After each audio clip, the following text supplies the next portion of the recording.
Hi friends, welcome to target my goal ಚಾನಲ್ಗೆ ನಿಮಗೆಲ್ಲ ಸ್ವಾಗತ.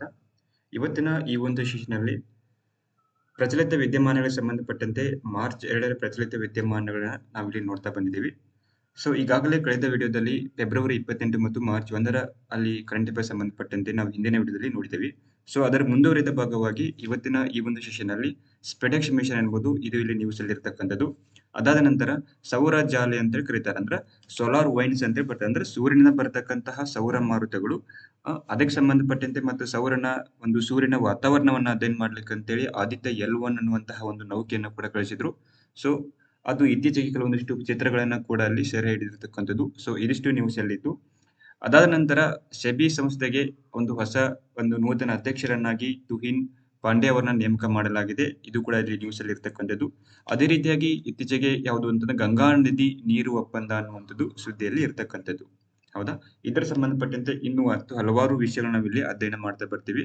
ಸೊ ಈ ಒಂದು ವಿಷಯಗಳನ್ನ ಪ್ರಜಾವಾಣಿ, ಡೆಕ್ಕನ್ ಹೆರಾಲ್ಡ್, ಇನ್ನೊಂದು ಮುಂತಾದ ವೆಬ್ಸೈಟ್ ಗಳಿಂದ ನಾವಿಲ್ಲಿ ನ್ಯೂಸ್ ಅನ್ನ ಅಲ್ಲಿ ಅನಲೈಟಿಕ್ಸ್ ಮಾಡ್ತಾ ಹೋಗ್ತಕ್ಕಂಥದ್ದು. ಹೌದಾ, ಸೊ ಇವತ್ತಿನ ಈ ಪ್ರಶ್ನೆ ನೋಡಿ, ಇಸ್ರೋ ಸಂಸ್ಥೆಯು ಸೂರ್ಯನ ವಾತಾವರಣವನ್ನ ಅಧ್ಯಯನ ನಡೆಸಲು ಕಳಿಸಿದ ನೌಕೆ ಯಾವುದು ಅನ್ನುವಂತಹ ಪ್ರಶ್ನೆಯಾಗಿದೆ. ಆಪ್ಷನ್ ಎ ಯಾವುದು ಅಂತಂದ್ರೆ ಆದಿ ಸೌರ, ಆಪ್ಷನ್ ಬಿ ಸೌರ ನೌಕೆ, option C Aditya, option C sunspot ಅಂತ ಇದೆ. ಇದರಲ್ಲಿ ಸರಿಯಾದ ಉತ್ತರ ಯಾವುದು ಅಂದ್ರೆ ಇಸ್ರೋ ಸಂಸ್ಥೆಯು ಆ ಸೂರ್ಯನ ವಾತಾವರಣವನ್ನ ಅಧ್ಯಯನ ಮಾಡ್ಲಿಕ್ಕೆ ಒಂದು ನೌಕೆಯನ್ನ ಕಳಿಸ್ತದ. ಆ ನೌಕೆ ಯಾವುದು ಅಂತೇಳಿ ಪ್ರಶ್ನೆ ಆಗಿದೆ. ಇಲ್ಲಿ ಸರಿಯಾದ ಉತ್ತರ ಯಾವುದು ಅಂತ ಬಂದಾಗ option C is right answer. Aditya L1 ಅನ್ನುವಂತಹ ಒಂದು ನೌಕೆಯನ್ನ ಅಲ್ಲಿ ಕಳಿಸ್ತಾ ಬರ್ತಾರೆ. ಹೌದಾ, ಈ ಒಂದು ನೌಕೆಯು ಸೂರ್ಯನ ವಾತಾವರಣವನ್ನು ಅಧ್ಯಯನ ಮಾಡಲಿಕ್ಕೆ ಅಲ್ಲಿ ಉಡಾವಣೆ ಮಾಡಿರ್ತಕ್ಕಂಥದ್ದು. ನೋಡಿ, ಇದು ಯಾಕೆ ನ್ಯೂಸ್ ಒಳಗಿತ್ತು ಅಂತ ಬಂದಾಗ ಇಲ್ಲಿ ನೋಡಿ, ಇದು ಪ್ರಜಾವಾಣಿಯಲ್ಲಿ ಇರತಕ್ಕಂಥದ್ದು. ಸೌರ ಜ್ವಾಲೆ ಸೆರೆ ಹಿಡಿದ ಆದಿತ್ಯ L1 ನೌಕೆ ಅನ್ನುವಂಥದ್ದು. ಅಂದ್ರೆ ಈಗಾಗಲೇ ಹೇಳಿದಾಗೆ ಸೂರ್ಯನಿಂದ ಬರತಕ್ಕಂತಹ ಸೌರ ಜ್ವಾಲೆಗಳನ್ನ, ಆ ಜ್ವಾಲೆಗಳನ್ನ ಒಂದು ಚಿತ್ರವನ್ನ ಇದು ಸೆರೆ ಹಿಡಿತಿದೆ. ಯಾವುದು? ಆದಿತ್ಯ L1 ಮಿಷನ್ ಅನ್ನುವಂಥದ್ದು. ಸೊ ಆ ಒಂದು ನಿಟ್ಟಿನೊಳಗೆ ಇದು ನ್ಯೂಸ್ ಅಲ್ಲಿ ಇರ್ತಕ್ಕಂಥದ್ದು. ಭಾರತದ ಪ್ರಥಮ ಸೌರ ಮಿಷನ್ ಅಂತೇಳಿ ಕರೆಸಿಕೊಳ್ತದೆ. ಯಾವುದು? ಆದಿತ್ಯ L1 ಅನ್ನುವಂಥದ್ದು. ಇದು ಸೂರ್ಯನ ಜ್ವಾಲೆಯ ಕೇಂದ್ರದ ಅಂದ್ರೆ ಸೌರ ಕರ್ನಲ್ ಅಂತೇಳಿ ಕರೀತಾರಲ್ಲ. ಸೊ ಈ ಒಂದು ಚಿತ್ರಗಳನ್ನ ಸೆರೆ ಹಿಡಿದು ಕಳಿಸಿದಲ್ಲ. ಸೊ ಆ ಒಂದು ಉದ್ದೇಶಕ್ಕಾಗಿ ಇದು ನ್ಯೂಸ್ ಅಲ್ಲಿ ಇತ್ತು. ಈ ಸೌರ ಜ್ವಾಲೆಗಳು ಬೃಹತ್ ಅಸ್ಫೋಟಗಳಾಗಿದ್ದು, ಬೃಹತ್ ಗಾತ್ರದ ಒಂದು ಸ್ಫೋಟಗಳು, ಅಂದ್ರೆ ಸೂರ್ಯನಲ್ಲಿರ್ತಕ್ಕಂತಹ ಹೆಚ್ಚಿನ ಮಟ್ಟದ ಒಂದು ಶಾಖ ಆಗಿರ್ತದೆ. ಇವು ಬಾಹ್ಯಾಕಾಶಕ್ಕೆ ಬೆಳಕು, ಶಕ್ತಿ ಮತ್ತು ಹೈ ಸ್ಪೀಡ್ ಕಣಗಳನ್ನು ಇದು ರವಾನಿಸುತ್ತದೆ.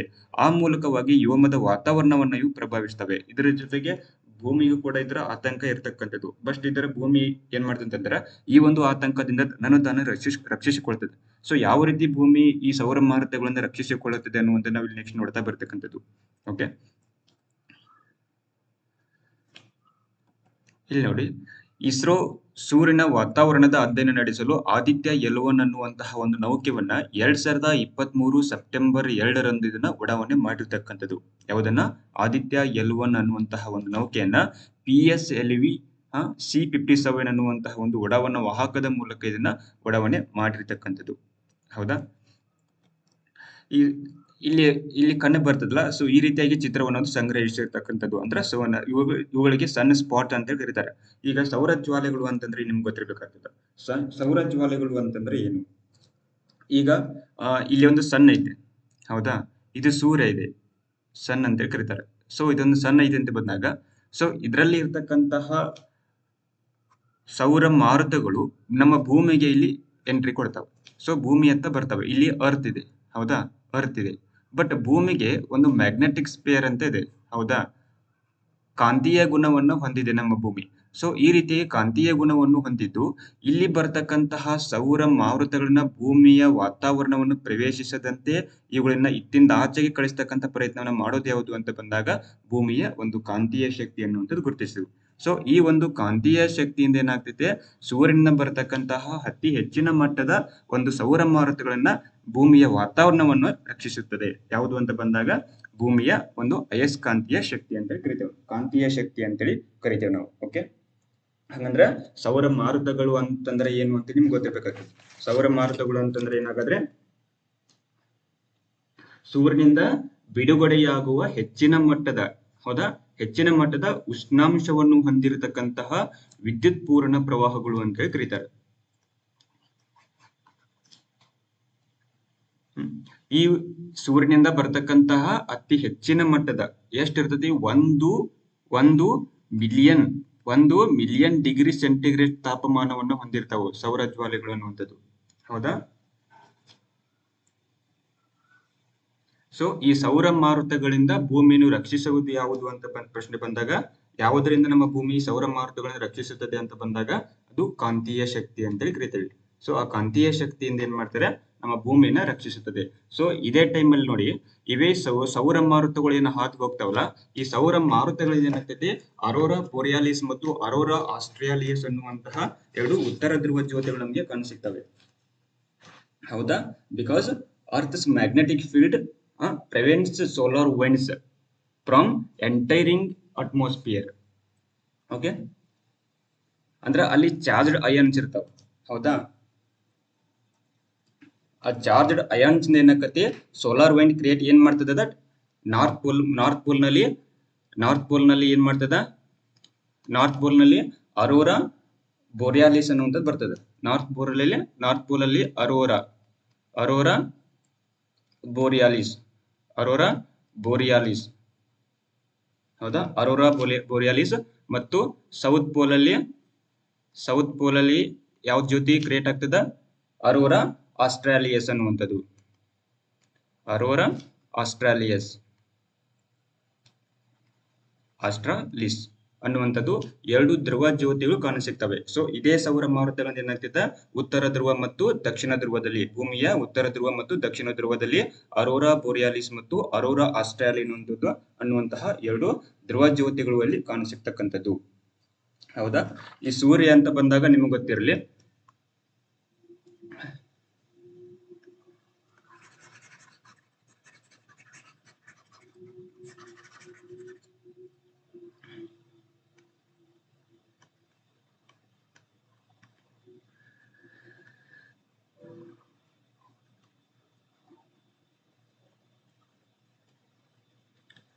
ಇಲ್ಲಿ ಸೂರ್ಯ ಅಂತ ಬಂದಾಗ ನಮ್ಮ ಭೂಮಿಯಿಂದ ಸೂರ್ಯ ಎಷ್ಟು ಕಿಲೋಮೀಟರ್ ಅಂತರದಲ್ಲಿದ್ದಾನೆ?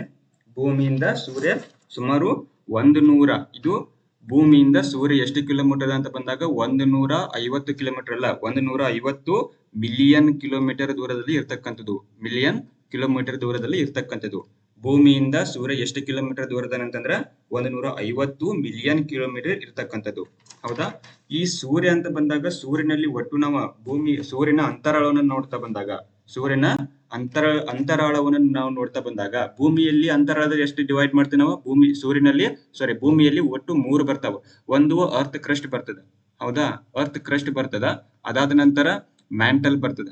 ಹೌದಾ? ಮ್ಯಾಂಟಲ್ ಬರ್ತದ, ಅದಾದ ನಂತರ ಕೋರ್ ಬರ್ತದ. ಒಟ್ಟ ಭೂಮಿಯಲ್ಲಿ 3 ಅಂತರಾಳ ವಲಯಗಳನ್ನ ನೋಡ್ತಾ ಬರ್ತೇವೆ. ಅದೇ ರೀತಿಯಾಗಿ ಸೂರ್ಯನಲ್ಲಿ 5 ಅಂತರಾಳ ವಲಯಗಳನ್ನ ಮಾಡ್ತಾ ಬಂದಿದ್ದಾರೆ. ಹೌದಾ? ಸೂರ್ಯನಲ್ಲಿ ಒಟ್ಟು 5 ಭಾಗಗಳು ಅಂತ ಬಂದಾಗ ಸೂರ್ಯನಲ್ಲಿ ಮೊದಲನೇ ಭಾಗ ಯಾವ್ದು ಬರ್ತದೆ ಅಂತಂದ್ರೆ ಅದು ಕೋರ್ ಅಂತ ಬರ್ತದೆ. ಹೌದಾ? ಕೋರ್ ಅನ್ನುವಂಥದ್ದು. ಅದಾದ ನಂತರ 2ನೇ ವಲಯ ಯಾವುದು ಅಂತ ಬಂದಾಗ ಅದು ವಿಕಿರಣ ವಲಯ ಅಂತ ಬರ್ತದೆ, ರೇಡಿಯೇಟಿವ್. ಓಕೆ, ಅದು 2ನೇದು ಯಾವುದು ಅಂತಂದ್ರ ವಿಕಿರಣ ವಲಯ, ರೇಡಿಯೇಟಿವ್ ಝೋನ್ ಅಂತ ಕರಿತಾರೆ. ಅದಾದ ನಂತರ 3ನೇ ವಲಯ ಯಾವುದು ಅಂತ ಬಂದಾಗ ಅದು ಪ್ರಚಲನ ವಲಯ ಅಂತ ಬರ್ತದೆ. ಮೂರನೇದು ಯಾವುದು? ಪ್ರಚಲನ ವಲಯ ಅಂತ ಬರ್ತದೆ. ಓಕೆ, ಅದಾದ ನಂತರ 4ನೇ ವಲಯ ಯಾವುದು ಅಂತ ಬಂದಾಗ ಫೋಟೋಸ್ಪಿಯರ್ ಅಂತ ಬರ್ತದೆ. ಫೋಟೋಸ್ಪಿಯರ್ ಅಂತ ಬರ್ತದ. ಅದಾದ ನಂತರ 5ನೇ ವಲಯ ಯಾವುದು ಅಂತ ಬಂದಾಗ ಕ್ರೋಮೋಸ್ಪಿಯರ್. ಒಟ್ಟು ಈ ರೀತಿಯಾಗಿ 5 ವಲಯಗಳನ್ನ ಮಾಡ್ತಾ ಬಂದಿದ್ದಾರೆ.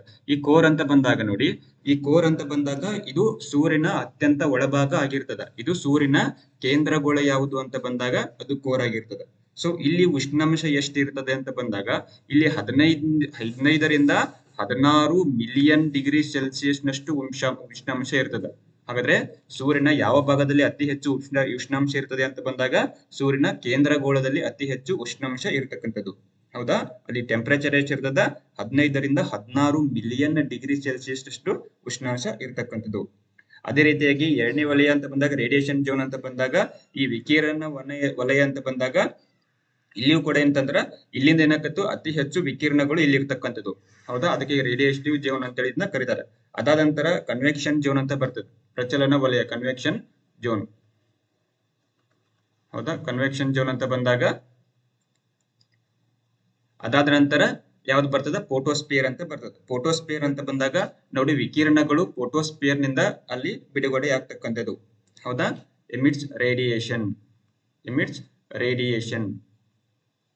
ಹೌದಾ, ವಿಕಿರಣಗಳು ಯಾವ ವಲಯದಿಂದ ಅಲ್ಲಿ ಬಿಡುಗಡೆ ಆಗ್ತವೆ ಅಂತ ಬಂದಾಗ ಅದು ಸೂರ್ಯನ ಫೋಟೋಸ್ಪಿಯರ್ ಝೋನ್ ನಿಂದ ಅಲ್ಲಿ ಬಿಡುಗಡೆ ಆಗ್ತಕ್ಕಂಥದ್ದು. ಇದಷ್ಟು ಗೊತ್ತಿರಲಿ. ಅದಾದ ನಂತರ ನೋಡಿ, ಕೊನೆಯದಾಗಿ ಯಾವುದು ಅಂತ ಬಂದಾಗ ಅತ್ಯಂತ ಹೊರಗಿನ ಭಾಗ ಯಾವುದು ಅಂತಂದ್ರ ಕ್ರೋಮೋಸ್ಪಿಯರ್ ಅಂತೇಳಿ ಗುರುತಿಸ್ತಾರೆ. ಸೊ ಸೂರ್ಯನ ಇದು ಅತ್ಯಂತ ಹೊರಭಾಗ ಆಗಿರ್ತದ. ಹೌದಾ, ಇಲ್ಲಿ ಉಷ್ಣಾಂಶ ಎಷ್ಟಿರ್ತದೆ, 4320 ಡಿಗ್ರಿ ಸೆಲ್ಸಿಯಸ್ ನಷ್ಟು ಉಷ್ಣಾಂಶ ಇರ್ತಕ್ಕಂಥದ್ದು. ಈ ಫೋಟೋಸ್ಪಿಯರ್ ನಲ್ಲಿ ಎಷ್ಟಿರ್ತದ, ಇಲ್ಲಿ 6000 ಡಿಗ್ರಿ ಸೆಲ್ಸಿಯಸ್ ನಷ್ಟು ಉಷ್ಣಾಂಶ ಇರತಕ್ಕಂಥದ್ದು. ಓಕೆ, ಅದೇ ರೀತಿಯಾಗಿ ನೋಡಿ,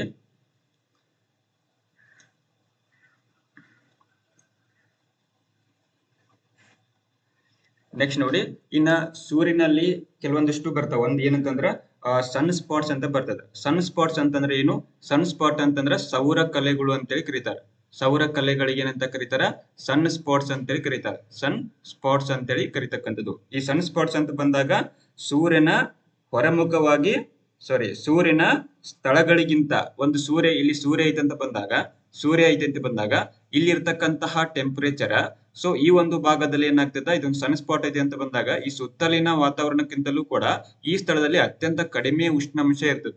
ಹೌದಾ, ಕಡಿಮೆ ಉಷ್ಣಾಂಶ ಇತ್ತು ಅಂತಂದ್ರೆ, ಕಡಿಮೆ ಟೆಂಪರೇಚರ್ ಏನಾದ್ರೂ ಇತ್ತು ಅಂತಂದ್ರೆ ಅದನ್ನ ಸನ್ ಸ್ಪಾಟ್ಸ್ ಅಂತೇಳಿ ಕರೀತಾರೆ. ಅದನ್ನ ಸೌರ ಕಲೆಗಳು ಅಂತೇಳಿ ಕರೀತಕ್ಕಂಥದ್ದು. ಈ ಒಂದು ಸೌರ ಕಲೆಗಳು ಎಷ್ಟಿರ್ತಾವ ಅಂತಂದ್ರೆ ಸುಮಾರು ನಮ್ಮ ಒಂದು ಭೂಮಿ ಎಷ್ಟು ಗಾತ್ರದ ಸೌರ ಕಲೆಗಳು ಇರ್ತಾವೆ ಸೂರ್ಯನಲ್ಲಿ. ಹೌದಾ, ಅತಿ ಕಡಿಮೆ ಉಷ್ಣಾಂಶ ಇತ್ತು ಅಂತ ಬಂದಾಗ ಅದನ್ನ ಏನಂತ ಕರೀತಾರೆ, ಸನ್ ಸ್ಪಾಟ್ಸ್ ಅಂತೇಳಿ ಕರೀತಾರೆ. ಓಕೆ, ಅದೇ ರೀತಿಯಾಗಿ ಪ್ಲೋಕುಲಾ ಅಂತೇಳಿ ಬರ್ತಾವ. ಪ್ಲೋಕುಲೆ ಅಂತೇಳಿ ಬರ್ತದೆ. ಪ್ಲೋಕುಲೆ ಅಂತಂದ್ರ ಇವು ಇಲ್ಲಿ ಅತ್ಯಂತ ಕಡಿಮೆ ಉಷ್ಣಾಂಶ ಐತಲ್ಲ, ಅಂದ್ರೆ ಸರಾಸರಿ ಉಷ್ಣಾಂಶಕ್ಕಿಂತ ಕಡಿಮೆ ಇದ್ರೆ ಅದೇನಾಗ್ತದ, ಅದನ್ನ ಸನ್ ಸ್ಪಾಟ್ಸ್ ಅಂತ ಕರೀತಾರೆ. ಇನ್ನ ಸರಾಸರಿ ಉಷ್ಣಾಂಶಕ್ಕಿಂತ ಜಾಸ್ತಿ ಇರ್ತದೆ. ಎಷ್ಟು ಜಾಸ್ತಿ ಇರ್ತದ, 1500 ಡಿಗ್ರಿ ಸೆಲ್ಸಿಯಸ್ ಏನಾದ್ರು ಅಲ್ಲಿ ಉಷ್ಣಾಂಶ ಜಾಸ್ತಿ ಇತ್ತಂತ ಬಂದಾಗ ಅದನ್ನ ಪ್ಲೋಕುಲೆ ಅಂತೇಳಿ ಕರಿತಕ್ಕಂಥದ್ದು. ಸೊ ಇವಷ್ಟು 2 ಪಾಯಿಂಟ್ ನಿಮ್ಗೆ ಗೊತ್ತಿರ್ಬೇಕಾಗ್ತದೆ. ಸನ್ ಸ್ಪಾಟ್ಸ್ ಅಂತಂದ್ರೆ ಏನು, ಪ್ಲೋಕುಲೆ ಅಂತಂದ್ರೆ ನಿಮ್ಗೆ ಗೊತ್ತಿರ್ಬೇಕಾಗ್ತದೆ. ಓಕೆ, ಸನ್ ಸ್ಪಾಟ್ಸ್ ಅಂತಂದ್ರ ಸರಾಸರಿ ಉಷ್ಣಾಂಶಕ್ಕಿಂತ ಕಡಿಮೆ 1500 ಡಿಗ್ರಿ ಸೆಲ್ಸಿಯಸ್ ಕಡಿಮೆ ಇದ್ರೆ ಅದನ್ನ ಸನ್ ಸ್ಪಾಟ್ಸ್ ಅಂತ ಕರೆದ್ರೆ, ಸರಾಸರಿ ಉಷ್ಣಾಂಶಕ್ಕಿಂತ 1500 ಡಿಗ್ರಿ ಸೆಲ್ಸಿಯಸ್ ಜಾಸ್ತಿ ಇದ್ರೆ ಅದನ್ನ ಪ್ಲೋಕುಲೆ ಅಂತೇಳಿ ಕರಿತಕ್ಕಂಥದ್ದು. ಸೊ ಇದಿಷ್ಟು ನಿಮಗೆ ಇಲ್ಲಿ ಗೊತ್ತಿರ್ಬೇಕಾಗತ್ತೆ. ಹೌದಾ, ಇನ್ನ ಈ ಸೌರ ಕಲೆಗಳು ಅಂತ ಬಂದಾಗ ನೋಡಿ, ಈ ಸೌರ ಕಲೆಗಳು ಏನ್ ಬಂದ ಪ್ರತಿ 11 ವರ್ಷಕ್ಕೊಮ್ಮೆ, ಪ್ರತಿ 11 ವರ್ಷಕ್ಕೆ ಬದಲಾವಣೆ ಆಗ್ತಕ್ಕಂಥದ್ದು. ಇದಿಷ್ಟು ನಿಮಗೆ ಗೊತ್ತಿರಲಿ. ಪ್ರತಿ 11 ವರ್ಷಕ್ಕೂ ಬದಲಾವಣೆ ಆಗ್ತಾ ಇರ್ತಕ್ಕಂಥದ್ದು. ಅಂದ್ರ ಹಂಗ್ಯಾಕಾಗತ್ತೆ ಅಂತಂದ್ರೆ ಒಂದು ಗುರುತ್ವಾಕರ್ಷಣೆ ವ್ಯತ್ಯಾಸ. ಹೌದಾ, ಈ ಗುರುತ್ವಾಕರ್ಷಣೆ ವ್ಯತ್ಯಾಸದಿಂದ ಸೂರ್ಯನಿಂದ ಬಿಡುಗಡೆ ಆಗ್ತಕ್ಕಂತಹ ಕಾಂತೀಯ ಲಕ್ಷಣ ಹೊಂದಿರುವ ಅಲೆಗಳು ಏನಾಗ್ತದ, ಇದರಿಂದ ಏನಾಗ್ತದ, ಅಲ್ಲಿ ಸೌರ ಕಲೆಗಳು ಕೂಡ ಅಲ್ಲಿ ಬರತಕ್ಕಂಥದ್ದು. ಸೊ ಇದಿಷ್ಟು ನಿಮ್ಗೆ ಇಲ್ಲಿ ಸೂರ್ಯನ ಬಗ್ಗೆ ಅಥವಾ ಸೋಲಾರ್ ವೈಂಡ್ಸ್ ಬಗ್ಗೆ ನಿಮ್ಗೆ ಇಲ್ಲಿ ಗೊತ್ತಿರಬೇಕಾಗ್ತದ. ಸೊ ನೆಕ್ಸ್ಟ್ ಕ್ವೆಶ್ಚನ್ ನೋಡಿ, ಇತ್ತೀಚೆಗೆ ಸೆಬಿಯ ನೂತನ ಅಧ್ಯಕ್ಷರನ್ನಾಗಿ ಯಾರನ್ನು ನೇಮಿಸಲಾಗಿದೆ ಅಂತ ಪ್ರಶ್ನೆ ಆಗಿದೆ. ಸೆಬಿಯ ನೂತನ ಅಧ್ಯಕ್ಷರನ್ನಾಗಿ ಯಾರನ್ನ ನೇಮಿಸಲಾಗಿದೆ? Security exchange board of India ಅಂತ ಕರೀತಾರೆ. ಸೊ ಯಾರನ್ನ ಅಂತಂದ್ರೆ ಆಪ್ಷನ್ ಎ ಮಾಧವಿ ಪುರಿಭುಜ್, ತುಹಿನ್ ಕಾಂತ್ ಪಾಂಡೆ, ಚಲ್ಲಾ ಶ್ರೀನಿವಾಸುಲು, ಮತ್ತೆ ಮೇಲಿನ ಯಾರು ಅಲ್ಲ ಅಂತ ಪ್ರಶ್ನೆ ಆಗಿದೆ. ಇಲ್ಲಿ ಸರಿಯಾದ ಉತ್ತರ ಯಾವುದು ಅಂತ ಬಂದಾಗ ಇದ್ರಲ್ಲಿ ರೈಟ್ ಆನ್ಸರ್ ಯಾವುದು ಅಂತಂದ್ರೆ option B is right answer. Tuhin Kant Pandey ಅವರನ್ನ ಇಲ್ಲಿ ಸಭೆಯ ನೂತನ ಅಧ್ಯಕ್ಷರನ್ನಾಗಿ ನೇಮಕ ಮಾಡಿದ್ದಾರೆ. ಮತ್ತೆ ಮಾಧವಿ ಪುರಿಭುಜ್ ಅಂತಂದ್ರೆ ಈಗಾಗಲೇ ಅಧಿಕಾರದಲ್ಲಿ ಇದ್ದಾರೆ, ಇವರು ಸದ್ಯಕ್ಕೆ ಈಗ ಇದ್ದಾರೆ. ಹೌದಾ, ಇವರು ಅಧಿಕಾರಾವಧಿ ಮುಗಿದ ತಕ್ಷಣ ಯಾರನ್ನ ನೇಮಕ ಮಾಡಲಾಗ್ತದೆ ಅಂತ ಬಂದಾಗ ಅಲ್ಲಿ ತುಹಿನ್ ಕಾಂತ್ ಪಾಂಡೆ ಅವರನ್ನ ನೇಮಿಸಲಾಗುತ್ತದೆ ಅನ್ನುವಂಥದ್ದು. ಹೌದಾ, ತುಹಿನ್ ಪಾಂಡೆ ಅವರನ್ನ ಸಭೆಗೆ ನೂತನ ಅಧ್ಯಕ್ಷರನ್ನಾಗಿ ಅಲ್ಲಿ ನೇಮಕ ಮಾಡಿರುವಂತದ್ದು. ಈಗಾಗಲೇ ಇವರು ಹಣಕಾಸು ಮತ್ತು ಕಂದಾಯ ಇಲಾಖೆಯ ಕಾರ್ಯದರ್ಶಿಯಾಗಿ ವರ್ಕ್ ಮಾಡ್ತಕ್ಕಂಥದ್ದು. ಸೊ ಇವರನ್ನ ಅದರ ಸಭೆಯ ಅಧ್ಯಕ್ಷರನ್ನಾಗಿ ಇಲ್ಲಿ ನೇಮಕ ಮಾಡಿರ್ತಕ್ಕಂಥದ್ದು. ಸೊ ಇವರನ್ನ ನೇಮಕ ಮಾಡಿದರೆ ಇವರು 11ನೇ ಅಧ್ಯಕ್ಷರಾಗಿ ಆಯ್ಕೆ ಆಗ್ತಕ್ಕಂಥದ್ದು. ಸೊ ಇದಿಷ್ಟು ನಿಮ್ಗೆ ಇಲ್ಲಿ ಗೊತ್ತಿರ್ಬೇಕಾಗ್ತದೆ. 11ನೇ ಅಧ್ಯಕ್ಷರನ್ನಾಗಿ ಇವರನ್ನ ಆಯ್ಕೆ ಮಾಡಲಾಗಿರ್ತಕ್ಕಂಥದ್ದು. ಹೌದಾ, ಈಗಾಗಲೇ ಇರ್ತಕ್ಕಂತಹ ಸಭೆಯ ಅಧ್ಯಕ್ಷೆಯಾಗಿರ್ತಕ್ಕಂತಹ ಮಾಧವಿ ಪುರಿಭುಜ್ ಇವರು ಫೆಬ್ರವರಿ 28ರಂದು ಇವರ ಅಧಿಕಾರಾವಧಿ ಮುಗಿದಿದೆ. ಸೊ ಈ ಒಂದು ಹಿನ್ನೆಲೆಯಲ್ಲಿ ಯಾರನ್ನ ನೇಮಕ ಮಾಡಲಾಗಿದೆ ಅಂತ ಬಂದಾಗ ಅಲ್ಲಿ ತುಹಿನ್ ಪಾಂಡೆ ಅವರನ್ನ ನೇಮಕ ಮಾಡಲಾಗಿರ್ತಕ್ಕಂಥದ್ದು. ಸೊ ಇವರ ಅಧಿಕಾರಾವಧಿ ಎಷ್ಟಿರುತ್ತದೆ ಅಂತ ಬಂದಾಗ ಅಧಿಕಾರಾವಧಿ 3 ವರ್ಷದ ಅಧಿಕಾರಾವಧಿ ಇರ್ತಕ್ಕಂಥದ್ದು. ಸೊ ಇದಿಷ್ಟು ನಿಮಗೆ ಇಲ್ಲಿ ಗೊತ್ತಿರಬೇಕಾಗುತ್ತೆ. ನೆಕ್ಸ್ಟ್ ಕ್ವಶನ್ ನೋಡಿ, ಗೃಹ ಜ್ಯೋತಿ ಉಚಿತ ವಿದ್ಯುತ್ ಯೋಜನೆ ಅಡಿಯಲ್ಲಿ ಎಷ್ಟು ಯೂನಿಟ್ ವರೆಗೆ ವಿದ್ಯುತ್ತನ್ನು ಒದಗಿಸಲಾಗಿದೆ ಅಂತ ಪ್ರಶ್ನೆ ಆಗಿದೆ. ಹೌದಾ, ಗೃಹ ಜ್ಯೋತಿ ಉಚಿತ ವಿದ್ಯುತ್ ಯೋಜನೆಯನ್ನು ಕೊಡ್ತಾ ಇದ್ದಾರೆ. ಸೊ ಎಷ್ಟು ಯೂನಿಟ್ ವರೆಗೆ ಫ್ರೀ ಅನ್ನ ಕೊಟ್ಟಿದ್ದಾರೆ ಅಂತ ಬಂದಾಗ option A 500 unit, option B 400 unit, option C 250 unit, option D 200 unit. ಇದ್ರಲ್ಲಿ ಸರಿಯಾದ ಉತ್ತರ ಯಾವುದು ಅಂತಂದ್ರೆ option D is right answer. 200 unit ವರೆಗೆ ಅಲ್ಲಿ ಉಚಿತ ವಿದ್ಯುತ್ ಅನ್ನ ಕೊಡ್ತಕ್ಕಂಥದ್ದು. ಹೌದಾ, ನೋಡಿ ಇಲ್ಲಿ ಇದು ಏಕೆ ನ್ಯೂಸ್ ಅಲ್ಲಿ ಇತ್ತು ಅಂತ ಬಂದಾಗ ನೋಡಿ, ಹೊಸ ಗ್ರಾಹಕರಿಗೆ ಅರ್ಧ ಜ್ಯೋತಿ ಅಂತ ಪ್ರಶ್ನೆ ಆಗಿದೆ. ಅಂದ್ರೆ ಅರ್ಧ ಜ್ಯೋತಿ ಅನ್ನುವಂಥದ್ದು ನ್ಯೂಸ್ ಅಲ್ಲಿ ಇತ್ತು. ಅಂದ್ರೆ ಈಗಾಗಲೇ ಯೋಜನೆ ಜಾರಿಗೆ ತಂದಿದ್ದಲ್ಲ, ಆ ಟೈಮಲ್ಲಿ ಯಾರಿದ್ರು ಆ ಟೈಮಲ್ಲಿ ಇರ್ತಕ್ಕಂತಹ ಅಲ್ಲಿ ಯಾರು ಅಪ್ಲೈ ಮಾಡಿರ್ತಾರಲ್ಲ ಅವ್ರಿಗೆ 200 ಯೂನಿಟ್ ಅಲ್ಲಿ ಉಚಿತ ವಿದ್ಯುತ್ ಸಿಗ್ತಕ್ಕಂಥದ್ದು. ಬಟ್ ಇತ್ತೀಚೆಗೆ ಈ ಒಂದು ಯೋಜನೆಯನ್ನ ಜಾರಿಗೆ ತಂದ ನಂತರ ಹೊಸ ಮನೆಗಳನ್ನ ಕಟ್ತಾರಲ್ಲ, ಹೌದಾ, ಹೊಸ ಮನೆಗಳನ್ನ ಕಟ್ಟಿದ ನಂತರ ಮತ್ತು ಹೊಸದಾಗಿ ಯಾರು ಅಪ್ಲೈ ಮಾಡ್ತಾರಲ್ಲ, ಸೊ ಅವ್ರಿಗೆ ಎಲ್ಲರಿಗೂ ಕೂಡ ಅಲ್ಲಿ ಸಂಪೂರ್ಣವಾಗಿ ಈ ಉಚಿತ ಯೋಜನೆ ಅಲ್ಲಿ ಸಿಗ್ತಾ ಇಲ್ಲ. ಸೊ ಆ ಒಂದು ನ್ಯೂಸ್ ಅಲ್ಲಿ ಇದು ಇರ್ತಕ್ಕಂಥದ್ದು. ಹೌದಾ, ಇಲ್ಲಿ ನೋಡಿ ಅರ್ಧ ಜ್ಯೋತಿ ಅಂತಂದ್ರೆ ಏನು, ಮತ್ತೆ ಇದನ್ನ ಈ ರೀತಿಯಾಗಿ ಇದನ್ನ ಯಾಕೆ ಕೊಟ್ಟಿದ್ದಾರೆ ಅಂತ ಬಂದಾಗ ನೋಡಿ, ಪ್ರತಿ ಗೃಹ ಬಳಕೆದಾರರಿಗೆ ತಿಂಗಳಿಗೆ 200 ಯೂನಿಟ್ ವರೆಗೆ ಉಚಿತ ವಿದ್ಯುತ್ ಅನ್ನು ಒದಗಿಸ್ತಕ್ಕಂತಹ ಯೋಜನೆ ಯಾವುದು ಅಂತಂದ್ರ ಅದು ಗೃಹ ಜ್ಯೋತಿ ಯೋಜನೆ ಅಂತ ಕರೀತಾರೆ. ಹೌದಾ, ಸೊ ಇದರ ಒಂದು ಪೂರ್ಣ ಲಾಭವು ಹೊಸದಾಗಿ ಮನೆ ಕಟ್ಟಿದವರು ಹಾಗೂ ಬಾಡಿಗೆ ಮನೆ ಬದಲಾಯಿಸುವವರಿಗೆ ಈ ಯೋಜನೆ ಸಿಗ್ತಾ ಇಲ್ಲ. ಸೊ ಆ ಒಂದು ಉದ್ದೇಶಕ್ಕೆ ಇದು ನ್ಯೂಸ್ ಅಲ್ಲಿ ಇರ್ತಕ್ಕಂಥದ್ದು. ಹೌದಾ, 2022-23 ಆರ್ಥಿಕ ವರ್ಷದಲ್ಲಿ ಬಳಕೆ ಮಾಡಿದ ವಿದ್ಯುತ್ ಯೂನಿಟ್ ನ ಒಂದು ಸರಾಸರಿ ಪ್ರಮಾಣವನ್ನ ಆಧರಿಸಿ ಇವರಿಗೆ ಮಾಡ್ತಾರೆ 200 ಯೂನಿಟ್ ಅಂತ ಗುರುತಿಸಿಕೊಂಡು 2023 ಜುಲೈ 1ರಿಂದ ಈ ಯೋಜನೆಯನ್ನ ಸರ್ಕಾರ ಜಾರಿಗೆ ತಂದಿತ್ತು. ಹೌದಾ, ಬಟ್ ಈ ಯೋಜನೆ ಜಾರಿಗೆ ಆದ ನಂತರ ಮತ್ತೆ ಇದನ್ನ ಯಾವುದೇ ಎಷ್ಟು ಬಳಕೆ ಆಗ್ತಾ ಇದೆ ಅನ್ನುವಂಥದ್ದನ್ನಲ್ಲಿ ಪರಿಷ್ಕರಣೆ ಕೂಡ ಮಾಡಿಲ್ಲ. ಹೌದಾ, ಇದರಿಂದ ಕೂಡ ಅಲ್ಲಿ ಹೊಸ ಗ್ರಾಹಕರು ಈ ಯೋಜನೆಯಿಂದ ಪೂರ್ಣ ಲಾಭದಿಂದ ವಂಚಿತರಾಗಿದ್ದಾರೆ ಅನ್ನುವಂಥದ್ದು ಇಲ್ಲಿ ನ್ಯೂಸ್ ಅಲ್ಲಿ ಇರ್ತಕ್ಕಂಥದ್ದು. ಹೌದಾ, ಸೊ ಈಗಾಗಲೇ ಇದನ್ನ 2024 ಜುಲೈ ತಿಂಗಳಿಗೆ ಈ ಉಚಿತ ವಿದ್ಯುತ್ ಯೋಜನೆ ಅನ್ನುವಂಥದ್ದು 1 ವರ್ಷ ಕೂಡ ಅಲ್ಲಿ ಸಂಪೂರ್ಣವಾಗಿ ಯಶಸ್ವಿಯಾಗಿರ್ತಕ್ಕಂಥದ್ದು. ಹೌದಾ, ಮತ್ತೆ ಈ 1 ವರ್ಷ ಪೂರ್ಣಗೊಂಡ ಬಳಿಕ ಸರಾಸರಿ ವಿದ್ಯುತ್ ಯೂನಿಟ್ ಬಳಕೆಯನ್ನು ಪರಿಷ್ಕರಿಸಲಾಗುವುದು. ಅಂದ್ರೆ ಹೊಸದಾಗಿ ಮತ್ತೆ ಎಷ್ಟು ಬಳಕೆ ಆಗಿದೆ ಅನ್ನುವಂಥದ್ದನ್ನಲ್ಲಿ ಪರಿಷ್ಕರಣೆ ಮಾಡುತ್ತಾರೆ ಅನ್ನುವಂಥದ್ದು ನ್ಯೂಸ್ ಅಲ್ಲಿ ಇರ್ತಕ್ಕಂಥದ್ದು. ಹೌದಾ, ಹೊಸ ಸಂಪರ್ಕ ಪಡೆದ ಗ್ರಾಹಕರಿಗೆ ಬಳಕೆ ಇತಿಹಾಸ ಅಂದ್ರೆ ಹೊಸದಾಗಿ ಬಳಕೆ ಮಾಡ್ತಲ್ಲ, ಸೊ ಅವ್ರ ಮುಂದೆ ಬಳಕೆ ಆಗಿರೋದಿಲ್ಲ. ಸೊ ಅವರಿಗೆ ಬಳಕೆ ಇತಿಹಾಸ ಇಲ್ಲದೇ ಇರುವುದರಿಂದ ಅಂತಹ ಬಳಕೆದಾರರು ರಾಜ್ಯದ ಒಟ್ಟು ಗ್ರಾಹಕರು ಬಳಕೆ ಮಾಡುತ್ತಿದ್ದ ವಿದ್ಯುತ್ ಪ್ರಮಾಣದ ಸರಾಸರಿ ಲೆಕ್ಕ ಹಾಕಿ ತಿಂಗಳಿಗೆ ಗರಿಷ್ಠ ಎಷ್ಟು 53 ಯೂನಿಟ್ ಪ್ಲಸ್ ಇವ್ರಿಗೆ ಏನ್ ಮಾಡ್ತಾರೆ 10 ಯೂನಿಟ್ ಅನ್ನ ಎಕ್ಸ್ಟ್ರಾ ಸೇರಿಸ್ತಾರೆ. ಹೌದಾ, ಮತ್ತು ಸರಾಸರಿ ಎಷ್ಟು 10% ಹೆಚ್ಚು ನೋಡಿ, 10% ಅಲ್ಲಿ ಹೆಚ್ಚುವರಿಯಾಗಿ ಸೇರಿ ಒಟ್ಟು ಅವರಿಗೆ 58 ಯೂನಿಟ್ ಅಷ್ಟು ಅವರಿಗೆ ಉಚಿತ ವಿದ್ಯುತ್ ಅನ್ನ ಕೊಡ್ತಕ್ಕಂಥ ಸೌಲಭ್ಯನ ಮಾಡ್ತಾ ಇದ್ದಾರೆ. ಯಾರು ಹೊಸದಾಗಿ ಅಪ್ಲೈ ಮಾಡ್ತಾರಲ್ಲ ಅವರಿಗೆ. ಹೌದಾ, ಅಂದ್ರೆ 58 ಯೂನಿಟ್ ಅನ್ನ ಮೀರಿ 200 ಅವ್ರು ಏನಾದ್ರೂ ಹೊಸದಾಗಿ ಯಾರು ನಿರ್ಮಾಣ ಮಾಡ್ತಾರಲ್ಲ ಅವರು 58 ಯೂನಿಟ್ ವರೆಗೆ ಏನ್ ಮಾಡ್ಬೋದು, ಫ್ರೀ ವಿದ್ಯುತ್ ಅನ್ನ ಬಳಕೆ ಮಾಡಬಹುದು. ಅದಾದ ನಂತರ 58ರಿಂದ 200 ಯೂನಿಟ್ ಒಳಗೆ ಏನಾದ್ರೂ ಬಳಕೆ ಮಾಡಿದ್ರೆ ಈ ತರ ನಡುವಿನ ಎಷ್ಟು ಬಳಕೆ ಮಾಡ್ತಾರಲ್ಲ, ಸೊ ಇದರ ಬೆಲೆಯನ್ನ ಅವರು ಕಟ್ಟಬೇಕಾಗ್ತದೆ. ಹೌದಾ, ಇದರ ಶುಲ್ಕವನ್ನ ಅವರು ಪಾವತಿಸಲೇಬೇಕಾಗಿರುವಂತದ್ದು. ಸೊ ಇದಕ್ಕೆ ಏನ್ ಮಾಡ್ತೀರಾ ಅಂತಂದ್ರೆ ಇದಕ್ಕೆ ಅರ್ಧ ವಿದ್ಯುತ್ ಅನ್ನುವಂಥದ್ದು, ಸೊ ಅರ್ಧ ಜ್ಯೋತಿ ಅನ್ನುವಂಥದ್ದಲ್ಲಿ ನ್ಯೂಸ್ ಅಲ್ಲಿ ಇರ್ತಕ್ಕಂಥದ್ದು. ಸೊ ಇದಿಷ್ಟು ನಿಮಗೆ ಅರ್ಥ ಆಯ್ತು ಅಂತ ತಿಳ್ಕೊತೀನಿ. ಇಲ್ಲಿ ನೆಕ್ಸ್ಟ್ ನೋಡಿ, ಇನ್ನ ಅಂಕ ಸಮುದ್ರ ರಾಮ್ಸರ್ ತಾಣ ಇರುವುದು ಎಲ್ಲಿ ಅಂತ ಪ್ರಶ್ನೆ ಆಗಿದೆ. ಅಂಕ ಸಮುದ್ರ ಅಂತ ಬಂದಾಗ option A Ballari, option C Vijayanagara, option C Vijayapura, option D Belagavi ಅಂತ ಇದೆ. ಇದರಲ್ಲಿ ಸರಿಯಾದ ಉತ್ತರ ಯಾವುದು ಅಂತ ಬಂದಾಗ option B is right answer. ವಿಜಯನಗರದಲ್ಲಿ ಇದು ಅಂಕ ಸಮುದ್ರ ಅನ್ನುವಂಥದ್ದು ಕಂಡು ಬರ್ತಕ್ಕಂಥದ್ದು. ಯಾಕಂತಂದ್ರೆ ಇದು ಇತ್ತೀಚೆಗೆ ಸುದ್ದಿಯಲ್ಲಿ ಇರ್ತಕ್ಕಂಥದ್ದು. ಯಾಕಂತಂದ್ರೆ ಈ ಅಂಕ ಸಮುದ್ರವನ್ನ ಕರ್ನಾಟಕದಿಂದ ಇದನ್ನ ರಾಮ್ಸರ್ ತಾಣವನ್ನಾಗಿ ಗುರುತಿಸ್ತಾರೆ. ಹೌದಾ, ರಾಮ್ಸರ್ ಅಂದ್ರೆ ವೆಟ್ಲ್ಯಾಂಡ್. ಹೌದಾ, ವೆಟ್ಲ್ಯಾಂಡ್ ಆಗಿ ಇದನ್ನ ಗುರುತಿಸ್ತಕ್ಕಂಥದ್ದು. ಹೌದಾ, ನೋಡಿ ಅಂಕ ಸಮುದ್ರ ರಾಮ್ಸರ್ ಸರೋವರ ಅಂತ ಬಂದಾಗ ಹೌದಾ, ಇದು ತುಂಗಭದ್ರಾ ಜಲಾಶಯದ ಹಿನ್ನೀರು ಪ್ರದೇಶದಿಂದ ಸೊ ವಿಜಯನಗರ ಜಿಲ್ಲೆಯ ಹಗರಿಬೊಮ್ಮನಹಳ್ಳಿ ತಾಲೂಕಿನ ಅಂಕ ಸಮುದ್ರ, ಹೌದಾ, ಅಂಕ ಸಮುದ್ರ ಅನ್ನುವಂತಹ ಗ್ರಾಮವಿದೆ. ಸೊ ಅಲ್ಲಿ 244 ಎಕರೆ ವಿಸ್ತಾರವಾಗಿರ್ತಕ್ಕಂತಹ ಒಂದು ಕೆರೆಯು ಕೂಡ ಅಲ್ಲಿ ಇರ್ತಕ್ಕಂಥದ್ದು. ಸೊ ಇಲ್ಲಿ ಸಾಕಷ್ಟು ಕರಿ ಜಾಲಿ ಮರಗಳು ಅನ್ಬೋದು ಮತ್ತು ಅಪರೂಪದ ದೇಶ ವಿದೇಶದಿಂದ ಸಹಸ್ರಾರು ಬಾನಾಡಿಗಳಿಗೆ ಅಂದ್ರೆ ಸಾಕಷ್ಟು ಪಕ್ಷಿಗಳಿಗೆ ಇದು ಆಶ್ರಯ ತಾಣವಾಗಿದೆ. ಸೊ ಹಿಂಗಾಗಿ ಈ ವಿಶಾಲ ಕೆರೆಯೊಂದು ಪಕ್ಷಿಧಾಮ ಅನ್ನುವಂಥದ್ದು ಹೆಗ್ಗಳಿಕೆಗೆ ಪಾತ್ರವಾಗಿದೆ. ಸೊ ಅಂಕ ಸಮುದ್ರ ರಾಮ್ಸರ್ ತಾಣವಾಗಿ ಇತ್ತೀಚೆಗೆ ಘೋಷಿಸಲ್ಪಟ್ಟು ನ್ಯೂಸ್ ಅಲ್ಲಿ ಇತ್ತು. ಬಟ್ ಇವಾಗ ಏನ್ ಮಾಡಿದಾರೆ ಅಂತದನ್ನ ಅಂಕ ಸಮುದ್ರ ಪಕ್ಷಿಧಾಮ ಅಂತೇಳಿ ಘೋಷಣೆ ಮಾಡಿದಾರ. ಸೊ ಆ ಒಂದು ಉದ್ದೇಶಕ್ಕಾಗಿದ್ದು ನ್ಯೂಸ್ ಅಲ್ಲಿ ಇರ್ತಕ್ಕಂಥದ್ದು. ಸೊ ಇದನ್ನ ಅಂಕ ಸಮುದ್ರವನ್ನ ಪಕ್ಷಿಧಾಮ ಅನ್ನುವಂಥ ಪಕ್ಷಿಧಾಮವಾಗಿ ಇದನ್ನ ಗುರುತಿಸಿದ್ದಾರೆ. ಸೊ ಆ ರೀತಿಯಾಗಿ ಕಲ್ಯಾಣ ಕರ್ನಾಟಕದಿಂದ ಪಕ್ಷಿಧಾಮ ಗುರುತಿಸಲ್ಪಟ್ಟಂತಹ ಮೊದಲ ಪಕ್ಷಿಧಾಮ ಯಾವುದು ಅಂತ ಬಂದಾಗ ಅದು ಅಂಕಸಮುದ್ರ ಅನ್ನುವಂಥದ್ದು.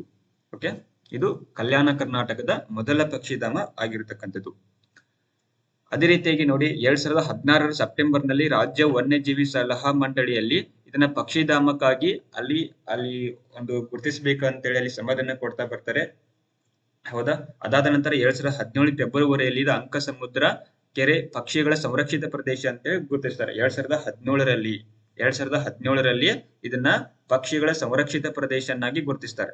ಸಂರಕ್ಷಿತ ಪ್ರದೇಶನಾಗಿ ಗುರುತಿಸಿದ್ರು. ಅದಾದ ನಂತರ ಪ್ರಸ್ತುತ 2025ರಲ್ಲಿ ಇದನ್ನ ಪಕ್ಷಿಧಾಮ ಅಂತೇಳಿ ಗುರುತಿಸ್ತಾರೆ. ಪಕ್ಷಿಧಾಮ ಅಂತೇಳಿ ಗುರುತಿಸ್ತಕ್ಕಂಥದ್ದು.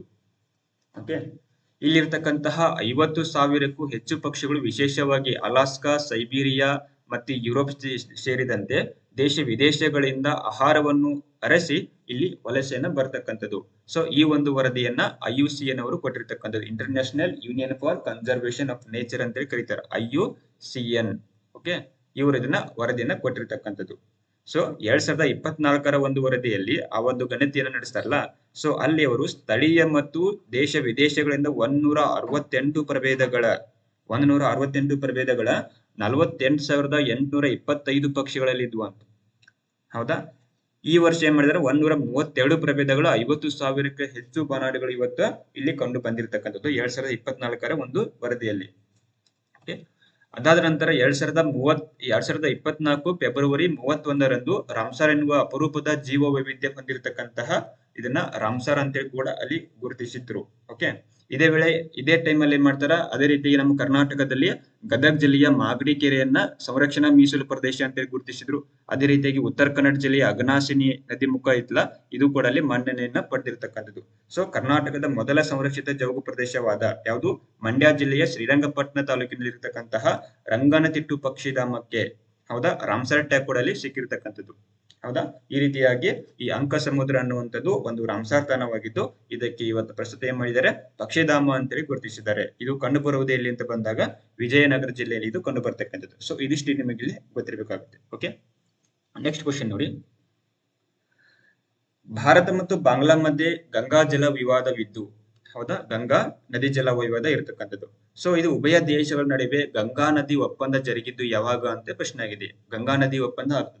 So option A 1996 December 12, option B 1993 December 12, option C 1999 March 2, 1998 April 4. ಇದರಲ್ಲಿ ಸರಿಯಾದ ಉತ್ತರ ಯಾವುದು?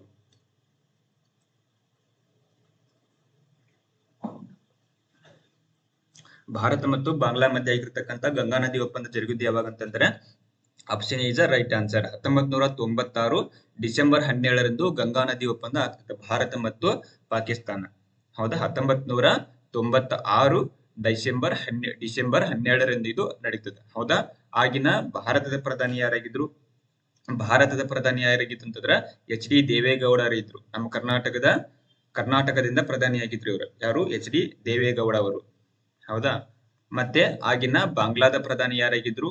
ಬಾಂಗ್ಲಾದ ಪ್ರಧಾನಿ ಯಾರು? ಶೇಖ್ ಹಸೀನಾ ಅವರಿದ್ರು. ಸೊ ಇವರ ಮಧ್ಯೆ ಏನಾಗ್ತದೆ ಅಂತಂದ್ರ ಭಾರತ ಮತ್ತು ಬಾಂಗ್ಲಾದೇಶಗಳ ನಡುವೆ ಗಂಗಾ ನದಿ ಒಪ್ಪಂದ ಜರುಗ್ತದೆ. ಅದು 1996 ಡಿಸೆಂಬರ್ 12ರಂದು. ಸೊ ಈಗ ಇದು ನ್ಯೂಸ್ ಅಲ್ಲಿ ಇರ್ತಕ್ಕಂಥದ್ದು. ಏನಕ್ಕೆ ನ್ಯೂಸ್ ಅಲ್ಲಿ ಇತ್ತು ಅಂತ ಬಂದಾಗ ಇಲ್ಲಿ ನೋಡಿ, ಗಂಗಾ ನದಿ ನೀರು ಒಪ್ಪಂದ ಚರ್ಚೆ. ಹೌದಾ, ನಾಳೆ ಬಾಂಗ್ಲಾದ ನಿಯೋಗ ಭೇಟಿ ಅನ್ನುವಂಥದ್ದು ನ್ಯೂಸ್ ಅಲ್ಲಿ ಇರ್ತಕ್ಕಂಥದ್ದು. ಯಾಕಂದ್ರೆ ಗಂಗಾ ನದಿ ಅಂತ ಬಂದಾಗ, ಈ ಒಪ್ಪಂದ ಅಂತ ಬಂದಾಗ ಇದು 30 ವರ್ಷದ ಒಂದು ಅಗ್ರಿಮೆಂಟ್ ಆಗಿತ್ತು. ಹೌದಾ, ಇಲ್ಲಿ ನೋಡಿ, ಗಂಗಾ ನದಿ ನೀರು ಒಪ್ಪಂದ ಕುರಿತು ಚರ್ಚಿಸಲು 11 ಸದಸ್ಯರ ಬಾಂಗ್ಲಾದೇಶದ ನಿಯೋಗವು ಭಾರತಕ್ಕೆ ಭೇಟಿಯನ್ನು ನೀಡಲೇ ಇರ್ತಕ್ಕಂಥದ್ದು. ಹೌದಾ, ಈ ಒಪ್ಪಂದವು 2026ರಲ್ಲಿ ನವೀಕರಣಗೊಳ್ಳಬೇಕಿದೆ.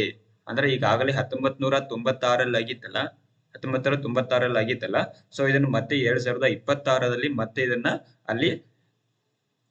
ಅಲ್ಲಿ ನವೀಕರಣಗೊಳಿಸಬೇಕಾಗಿದೆ. ಸೊ ಆ ಒಂದು ಉದ್ದೇಶದಿಂದ ಉಭಯ ದೇಶಗಳ ತಾಂತ್ರಿಕ ಪರಿಣಿತರ ನಡುವಿನ 86ನೇ ಸಭೆಯಾಗಿರ್ತಕ್ಕಂಥದ್ದು.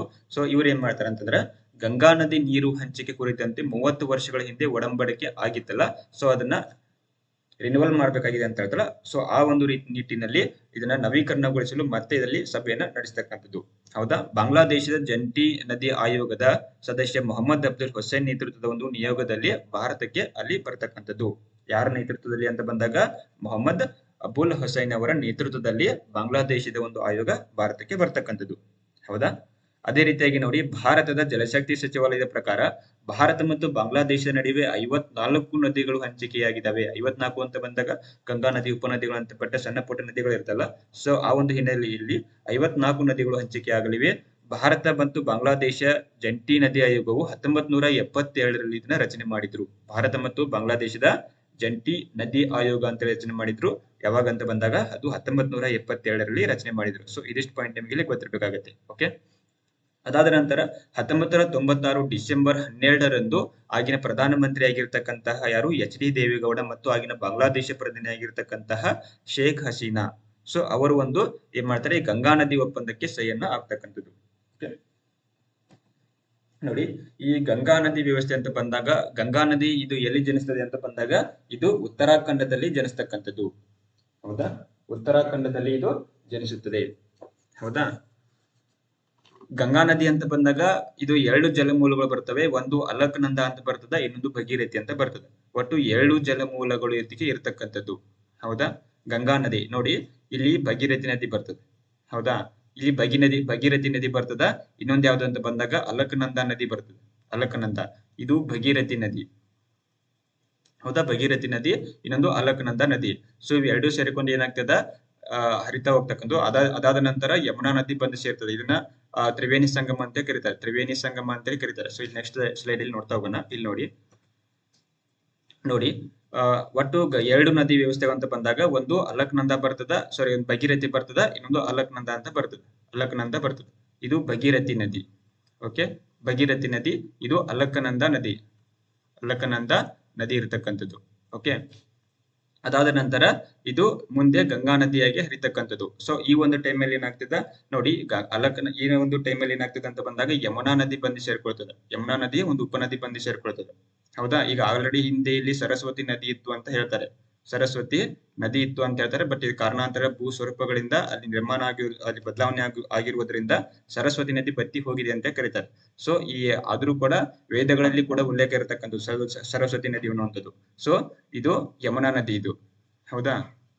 ಯಮುನಾ ಗಂಗಾ ಮತ್ತು ಸರಸ್ವತಿ, ಈ 3 ನದಿಗಳು ಸೇರ್ತಲ್ಲ, ಇದನ್ನ ಏನಂತ ಕರೀತಾರೆ, ತ್ರಿವೇಣಿ ಸಂಗಮ ಅಂತೇಳಿ ಕರೀತಾರೆ. ತ್ರಿವೇಣಿ ಸಂಗಮ ಅಂತೇಳಿ ಕರೀತಕ್ಕಂಥದ್ದು. ಹೌದಾ? ಅದಾದ ನಂತರ ಏನಾಗ್ತದೆ, ಇದಕ್ಕೆ ರಾಮಗಂಗಾ ಅನ್ನುವಂತ ಉಪನದಿ ಬರ್ತದೆ. ರಾಮಗಂಗಾ ಅನ್ನುವಂತ ಉಪನದಿ ಬರ್ತದ. ಆಮೇಲೆ ಗೋಮತಿ ಅನ್ನುವಂತಹ ನದಿ ಬರ್ತದ.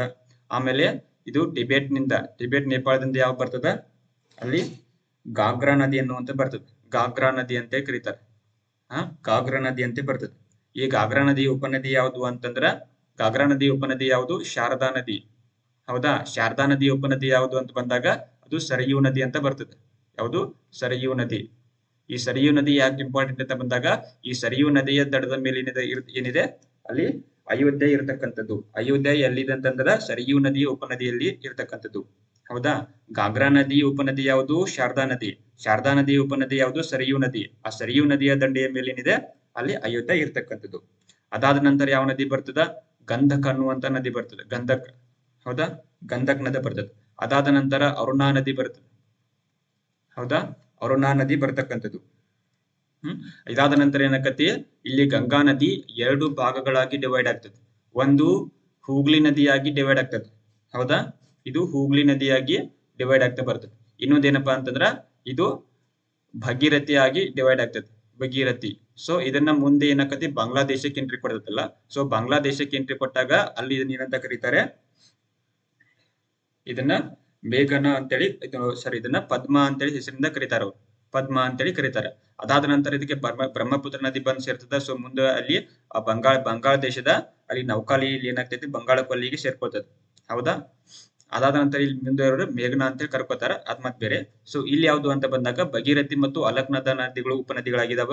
2 ಸೇರಿಕೊಂಡ ಜಲಮೂಲಗಳಿಂದ ಗಂಗಾ ನದಿಯಾಗಿ, ಇಲ್ಲಿಂದ ಗಂಗಾ ನದಿಯಾಗಿ ಹರಿತಾ ಬರ್ತದೆ. ಅದಾದ ನಂತರ ಯಮುನಾ ನದಿ ಸೇರ್ಕೊಳ್ತದ. ಆಮೇಲೆ ಯಾವುದು, ರಾಮಗಂಗಾ, ಗೋಮತಿ ನದಿ, ಗಾಗ್ರಾ ನದಿ, ಗಂಧಕ, ಅರುಣಾ ನದಿ, ಮತ್ತೆ ಇಲ್ಲಿ ಹೂಗ್ಲಿ ನದಿಯಾಗಿ ಡಿವೈಡ್ ಆಗ್ತದೆ. ಈ ಹೂಗ್ಲಿ ನದಿಯ ಉಪನದಿ ಯಾವುದು ಅಂತ ಬಂದಾಗ ಯಾವ್ದು ಬರ್ತದ, ದಾಮೋದರ ನದಿ. ಹೂಗ್ಲಿ ನದಿಯ ಉಪನದಿ ಯಾವುದು, ದಾಮೋದರ ನದಿ. ಹೌದಾ. ಮತ್ತೆ ಈ ಬಲದಂಡೆಯ ನದಿಯಾಗಿ ಇನ್ನೊಂದು ಯಾವ್ದು ಹೋಗ್ತದೆ ಅಂತಂದ್ರ ಅದು ಸೋನ್ ನದಿ ಹೋಗ್ತಕ್ಕಂಥದ್ದು. ಸೋನ್ ನದಿ ಹರಿತಕ್ಕಂಥದ್ದು. ಈ ಸೋನ್ ನದಿ ಉಪನದಿ ಯಾವುದು ಅಂತಂದ್ರೆ ರಿಹಾಂದ್ ನದಿ. ಈ ರಿಹಾಂದ್ ನದಿಗೆ ಅಡ್ಡಲಾಗಿ ಏನ್ ಮಾಡಿದ್ದಾರೆ, ರಿಹಾಂದ್ ಅಣೆಕಟ್ಟೆನ ಕಟ್ಟಿದ್ದಾರೆ. ಓಕೆ, ಇದಿಷ್ಟೇನಪ್ಪ ಅಂತಂದ್ರ ಗಂಗಾ ನದಿ ವ್ಯವಸ್ಥೆ ಬಗ್ಗೆ ಇಲ್ಲಿ ನಿಮ್ಗೆ ಗೊತ್ತಿರ್ಬೇಕಾಗ್ತದೆ. ಹೌದಾ. ಇಲ್ಲಿ ಇನ್ನೊಂದು ಇಂಪಾರ್ಟೆಂಟ್ ಏನಪ್ಪಾ ಅಂತಂದ್ರ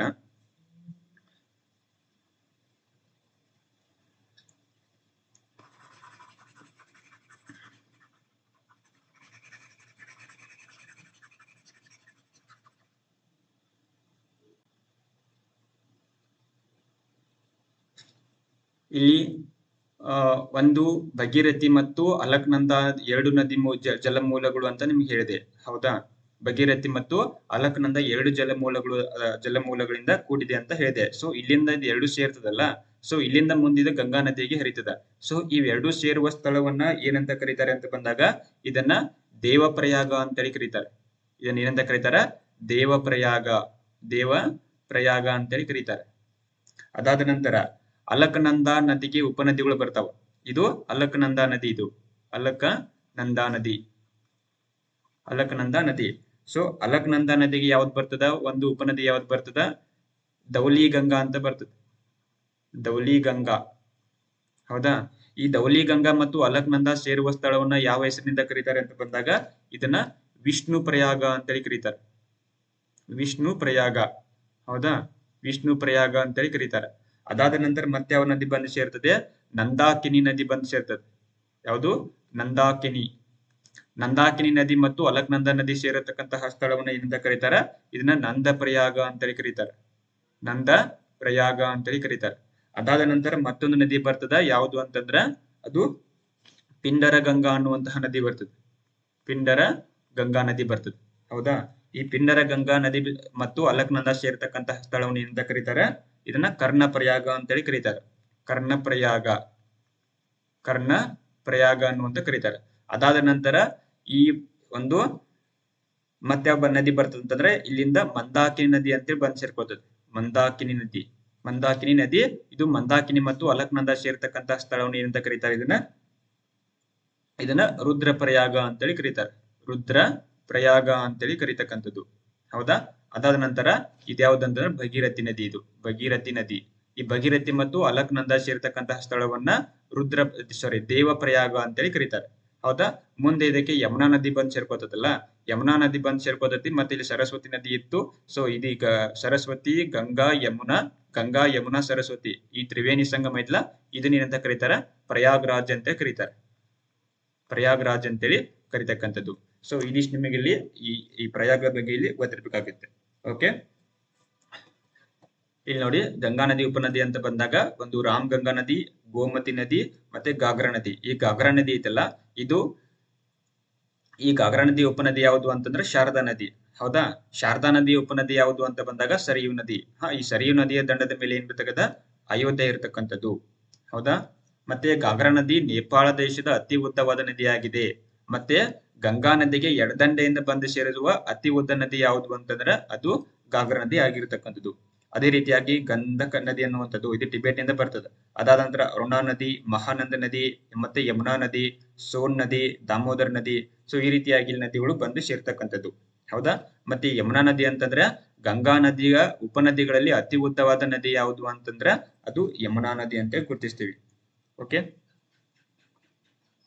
ಮತ್ತೆ ಯಮುನಾ ನದಿಗೂ ಸಾಕಷ್ಟು ಉಪನದಿಗಳಿದಾವೆ. ಚಂಬಲ, ಸಿಂಧ, ಬೆಟ್ವಾ, ಟೇನ. ಸೊ ಈ ರೀತಿ ಇರತಕ್ಕಂಥದ್ದು. ಓಕೆ. ನೆಕ್ಸ್ಟ್ ನೋಡಿ, ಈ ಗಂಗಾ ನದಿಯ ಯಾವ ನಗರಗಳ ಮೇಲೆ ಹಾದು ಹೋಗ್ತದೆ ಅಂತ ಬಂದಾಗ, ಗಂಗಾ ನದಿಯ ಮೇಲೆ ಇರತಕ್ಕಂತಹ ನಗರಗಳು ಅಂತ ಬಂದಾಗ ಅಲ್ಲಿ ವಾರಣಾಸಿ ಇರತಕ್ಕಂಥದ್ದು, ಇದು ಉತ್ತರ ಪ್ರದೇಶ್. ಹೌದಾ. ಆಮೇಲೆ ಹರಿದ್ವಾರ, ಪ್ರಯಾಗ್ರಾಜ, ಆಮೇಲೆ ಪಾಟ್ನಾ ಅನ್ಬೋದು, ಕೋಲ್ಕತ್ತಾ ಅನ್ಬೋದು, ಕಾನ್ಪುರ್ ಅನ್ಬೋದು, ಮತ್ತೆ ಗಾಜಿಪುರ. ಸೊ ಪ್ರಮುಖ ನಗರಗಳ ಮೇಲೆ ಇದು ಹಾಯ್ದು ಹೋಗುವಂಥದ್ದು. ಹೌದಾ.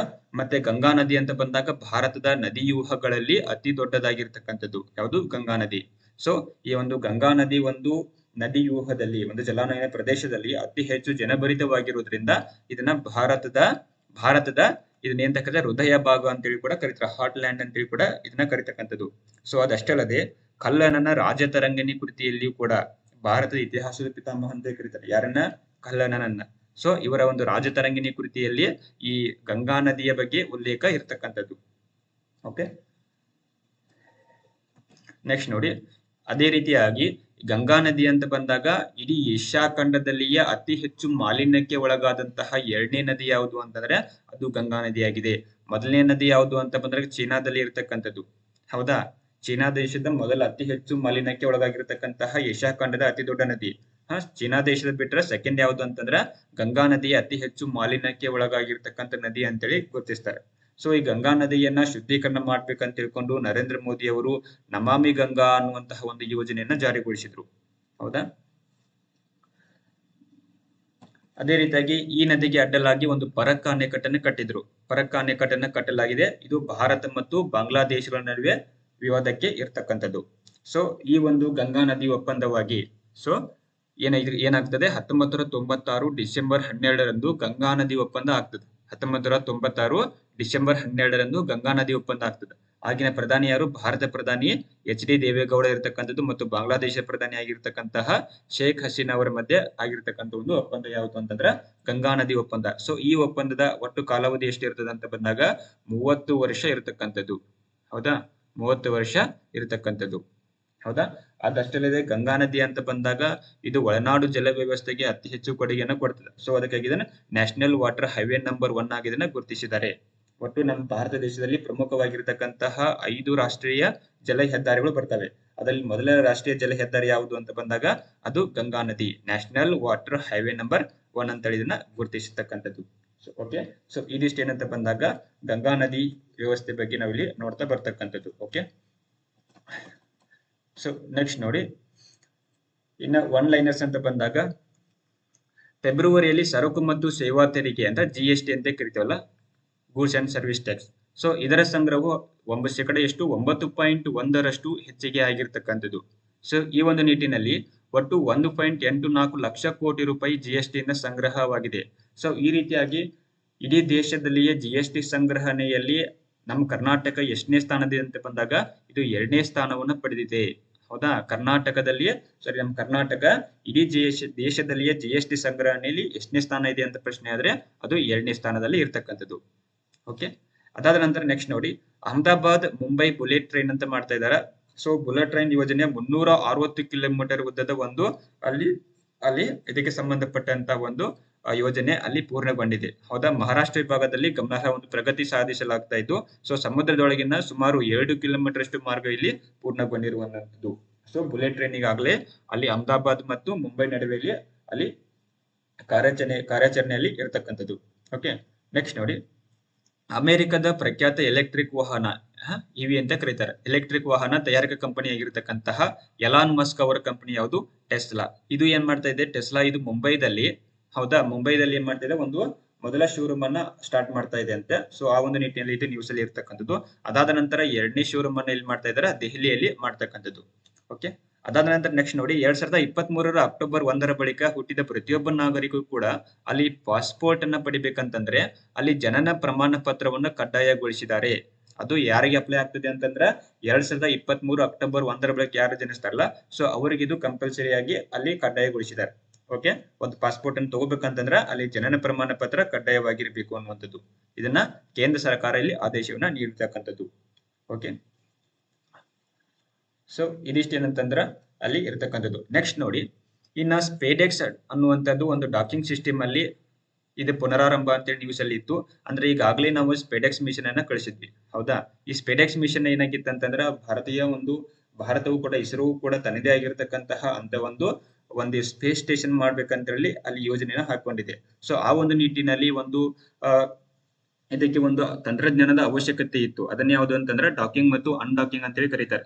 ಅಂದ್ರೆ ಸ್ಪೇಸ್ ಸ್ಟೇಷನ್ ಮಾಡ್ಬೇಕಂತಂದ್ರೆ ಒಂದು ಬೃಹತ್ ಗಾತ್ರದ ಸ್ಟೇಷನ್ ಇರ್ತದೆ. ಸೊ ಇಷ್ಟು ಬೃಹತ್ ಗಾತ್ರದ ಒಂದು ಇದನ್ನ ಅಲ್ಲಿ ಉಡಾವಣೆ ಮಾಡ್ಲಿಕ್ಕೆ ಸಾಧ್ಯ ಇಲ್ಲ. ಸೊ ಅದಕ್ಕಾಗಿ ಏನ್ ಮಾಡ್ತೀವಿ, ಸಣ್ಣ ಸಣ್ಣ ಭಾಗಗಳನ್ನ ಜೋಡಿಸಿ ಏನ್ ಮಾಡ್ತೀವಿ, ಅಲ್ಲಿ ಒಂದು ಸ್ಪೇಸ್ ಸ್ಟೇಷನ್ ಅನ್ನು ನಿರ್ಮಾಣ ಮಾಡ್ತೇವೆ. ಸೊ ಈ ಒಂದು ನಿಟ್ಟಿನಲ್ಲಿ ನಮಗೆ ಯಾವ ತಂತ್ರಜ್ಞಾನ ಬೇಕಾಗ್ತದ? ಡಾಕಿಂಗ್ ಮತ್ತು ಅನ್ಡಾಕಿಂಗ್ ಅನ್ನುವಂತಹ ಒಂದು ತಂತ್ರಜ್ಞಾನ ಟೆಕ್ನಾಲಜಿ ಬೇಕಾಗ್ತದೆ. ಸೊ ಆ ಒಂದು ನಿಟ್ಟಿನಲ್ಲಿ ಸ್ಪೇಸ್ ಒಂದು ನಮ್ಮ ಇಸ್ರೋ ಕೂಡ ಅಲ್ಲಿ ಡಾಕಿಂಗ್ ಅಲ್ಲಿ ಅಂದ್ರೆ ಎರಡು ಉಪಗ್ರಹಗಳನ್ನ ಜಾಯಿಂಟ್ ಮಾಡುವಲ್ಲಿ, ಅಂದ್ರೆ ಡಾಕಿಂಗ್ ಮಾಡುವಲ್ಲಿ ಯಶಸ್ವಿಯಾಗಿದೆ.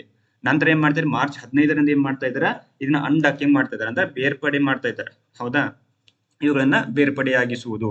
ಸೊ ಇದಷ್ಟು ಒಂದು ಬೇರ್ಪಡಿಸುವಲ್ಲಿ ಯಶಸ್ವಿ ಆದ್ರೆ ಡಾಕಿಂಗ್ ಮತ್ತು ಅನ್ಡಾಕಿಂಗ್ ಅಲ್ಲಿ ಭಾರತ ಯಶಸ್ವಿ ಆದಂತಾಗುತ್ತದೆ. ಓಕೆ, ಈ ಒಂದು ನಿಟ್ಟಿನಲ್ಲಿ ಇದು ನ್ಯೂಸ್ ಅಲ್ಲಿ ಇರತಕ್ಕಂಥದ್ದು. ಹೌದಾ, ಸೊ ಇದಿಷ್ಟು ಏನಂತಂದ್ರೆ ಇದು ಮಾರ್ಚ್ 2ರ ಓಕೆ, ಮಾರ್ಚ್ 2ರ ಒಂದು ಪ್ರಚಲಿತ ವಿದ್ಯಮಾನಗಳಿಗೆ ಸಂಬಂಧಪಟ್ಟಂತೆ ನಾವು ನೋಡ್ತಾ ಇದೀವಿ. ಸೊ ಇದರ ಮುಂದುವರೆದ ಭಾಗವಾಗಿ ಮುಂದಿನ ವಿಡಿಯೋದಲ್ಲಿ ನೋಡ್ತಾ ಹೋಗೋಣ. ಸೊ ಅಲ್ಲಿವರೆಗೂ ಟೇಕ್ ಕೇರ್, ಬೈ ಬೈ.